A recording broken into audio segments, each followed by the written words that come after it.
ৰাইজৰ উপস্থিতি সহায় সহযোগিতা হৈছে।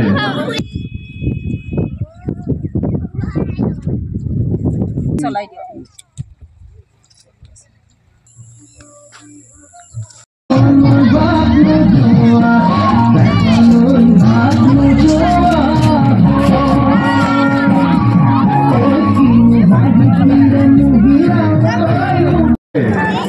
ৰাইজৰ উপস্থিতি সংগতি ৰাখি এই প্ৰথম। নমস্কাৰ।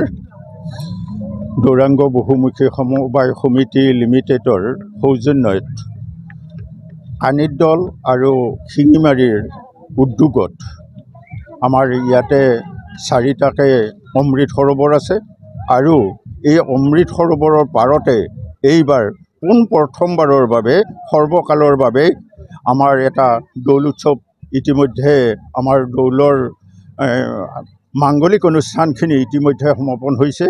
আমাৰ পুৰোহিতৰ বেদমন্ত্ৰ আৰু হৰিধ্বনিৰ জৰিয়তে আমাৰ দৌল উৎসৱটো সম্পূৰ্ণভাৱে সমাপ্ত হৈছে।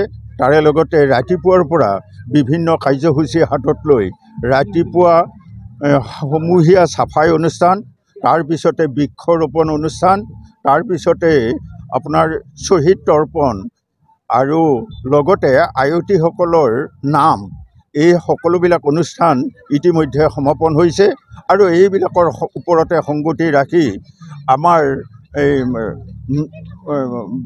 মুকলি বিহু এটা প্ৰদৰ্শনমূলক মুকলি বিহু ইতিমধ্যে আমাৰ অনুষ্ঠিত কৰা হৈছে। আৰু সেয়ে ঠিক সন্ধিয়া 6 বজাৰ লগে লগে সেই অনুষ্ঠানটো ৰাজহুৱাভাৱে মুকলি কৰা হ'ব।